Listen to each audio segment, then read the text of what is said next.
Hey guys, welcome to my last vlog in Goa vlog series.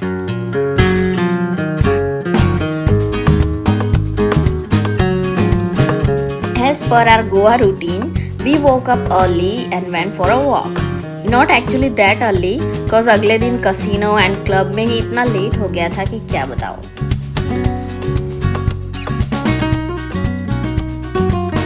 Anyways, आज हमारा कोई plan नहीं था, इसलिए हमने आराम से ब्रेकफास्ट किया और सोचा कि आज हम यहीं पे बीच पे चिल करेंगे.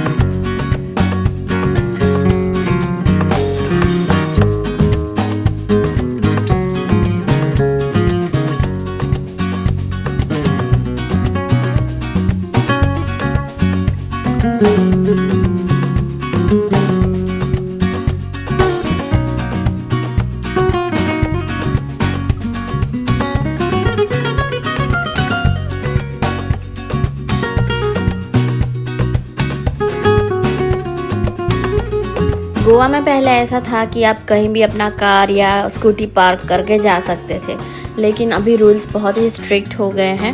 अब तो मेन रोड पे कहीं भी कार या स्कूटी पार्क करना अलाउड नहीं है. तो अगर आप कहीं स्टे करने जा रहे हो होटल में, बुक करने से पहले मेक श्योर कि they have their own parking.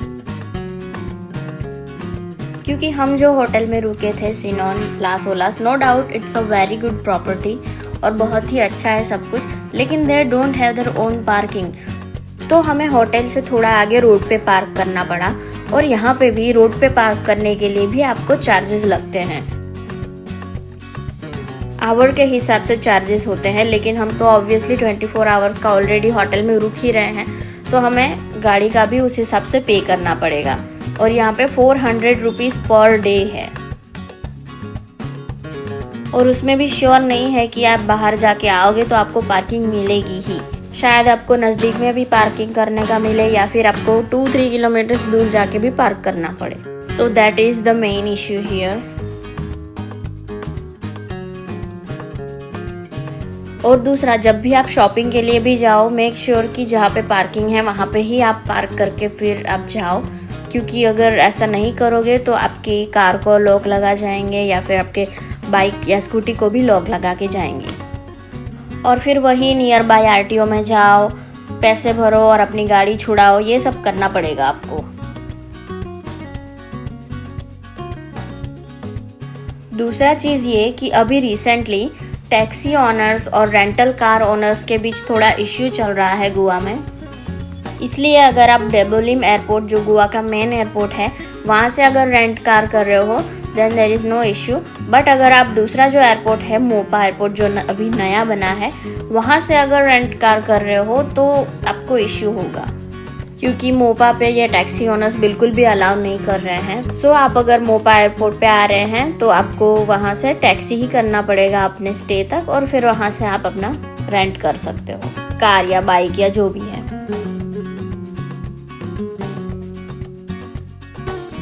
And now let's talk about third and the main thing about Goa, about less crowd and tourism drop in Goa. As you all know, जो भी गोवा के बारे में बातें चल रही हैं कि टूरिज्म ड्रॉप हो गया है, बहुत लोग कम आ रहे हैं यहाँ पे. One thing for sure is foreigners तो डेफिनेटली कम हो गए हैं यहाँ पे.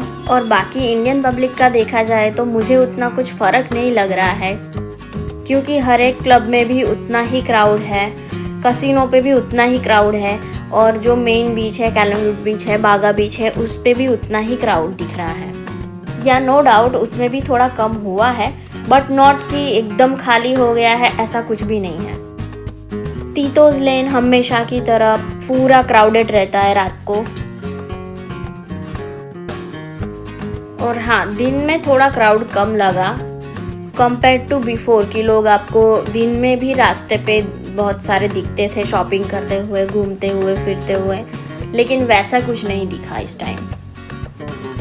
May be it's cause of this heat, इतनी गर्मी में कोई बाहर निकलने का नहीं चाहता है। जो वीडियोस अभी इंटरनेट पे दिख रहे हैं कि यहाँ पे भी पूरा खाली है, यहाँ पे भी पूरा सन्नाटा है, तो ऐसा मुझे कहीं भी नहीं दिखा। हाँ, पर कुछ हद तक गोवा में सच में क्राउड कम लग रहा है।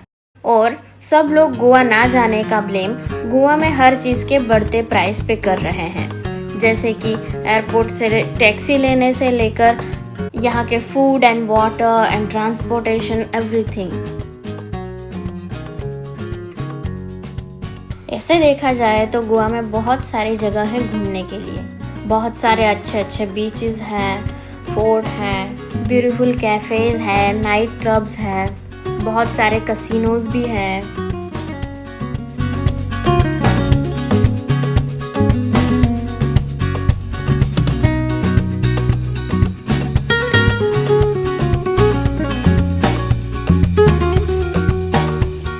गोवा में आके ऐसा ज़रूरी नहीं है कि बस आप घूमते रहो। You can have a chill vacay at Goa to.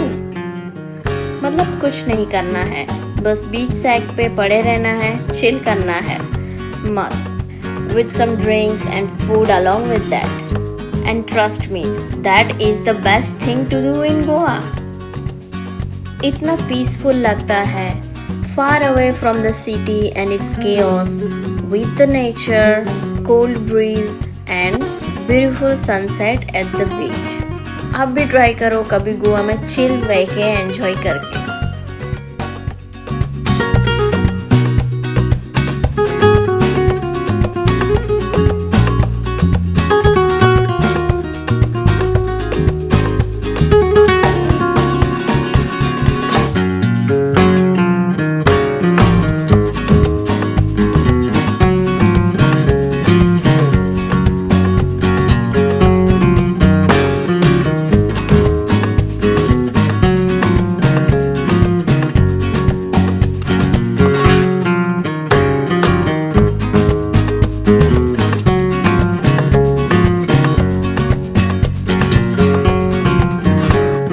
It's time to go back home.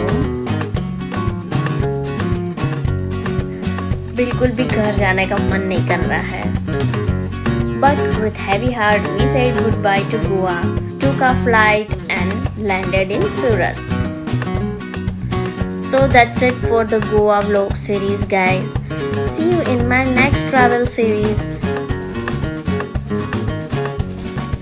Till then, don't forget to subscribe. And please press the bell icon so आपको मेरे हर एक न्यू वीडियो अपलोड की नोटिफिकेशंस मिलती रहे। See ya!